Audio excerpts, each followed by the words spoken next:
If you could describe for me the research that you and colleagues have done and what you were looking to find out. I'm really interested in, broadly speaking, in early education and how that makes a difference in children's lives.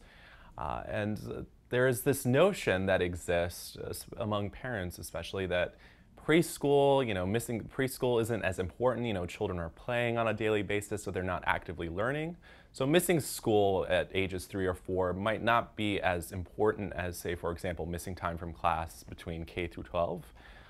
And this notion was really the groundwork for us doing this work regarding missing school or early absenteeism for 3 and 4-year-olds. And so what did you do? So we used data that was commissioned by the federal government. So there was approximately 2,800 children who were all from low-income families who were enrolled in Head Start as either 3 or 4-year-olds. And these children were followed up for several years through their transition to kindergarten. And in our work, we're really interested in understanding both how frequently these children missed school and what this might in turn mean for their early learning and development.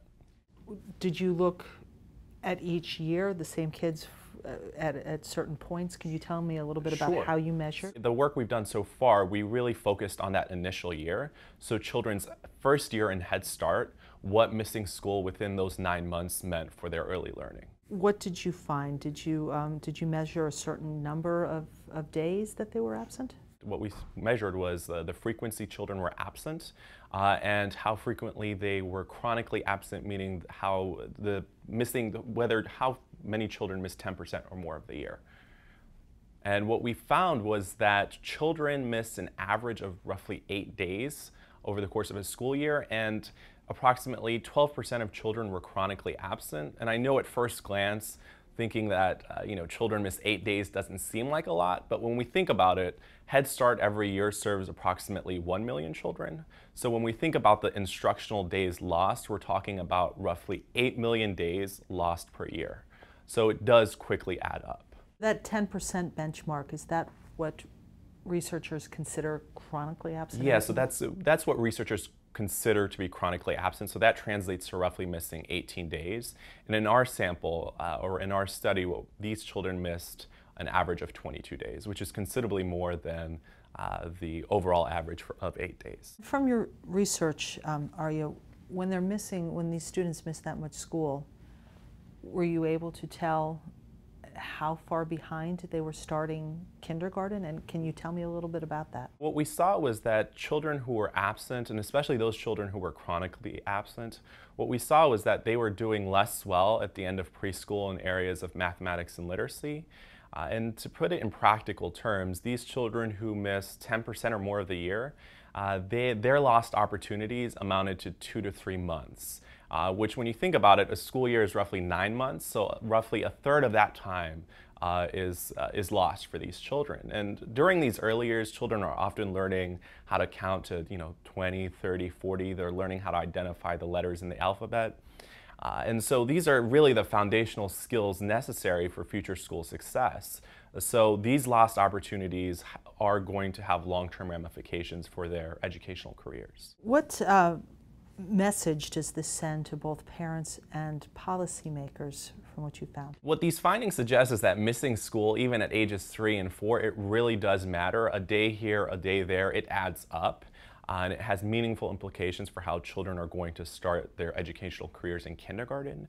And for policymakers and educators, what this means is that we really need to be more systematic about actually measuring and capturing how frequently children are absent, because again, there's this notion that absenteeism isn't necessarily as meaningful during these early years, and in a lot of programs it's not actually measured. So I think an important first step for the research community and for policymakers is to be more invested in to understand what the rates of absenteeism are for children, and especially those who are most disadvantaged children and youth.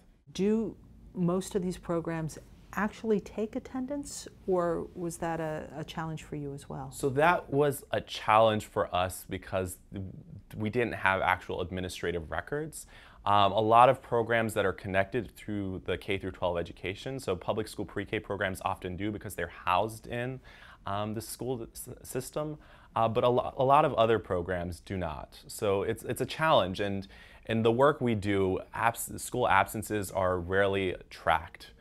So this was actually, the data we used was actually one of the first national samples that actually measured children's school attendance. What are the next steps from your research? In terms of the next steps, what we're really interested in is to understand beyond that initial year what missing school at ages 3 and 4 might mean for children's longer term development, and if early absenteeism in turn leads to later truancy. We know that children don't just start skipping school in 8th grade. These behaviors start early on. So we're really interested in linking what happens at ages 3 and 4 in terms of school attendance to longer term educational outcomes. Do you have any suggestions for takeaways? Try to get your child to school as frequently as possible. It's not just about play. These children, through play, are actively learning.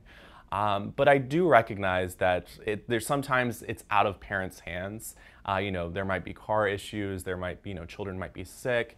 And at the end of the day, it's important to acknowledge that the most important individuals in children's lives are their parents. So by actively being engaged in their children's education, both at home and at school, they can try to make up for some of these lost opportunities at school.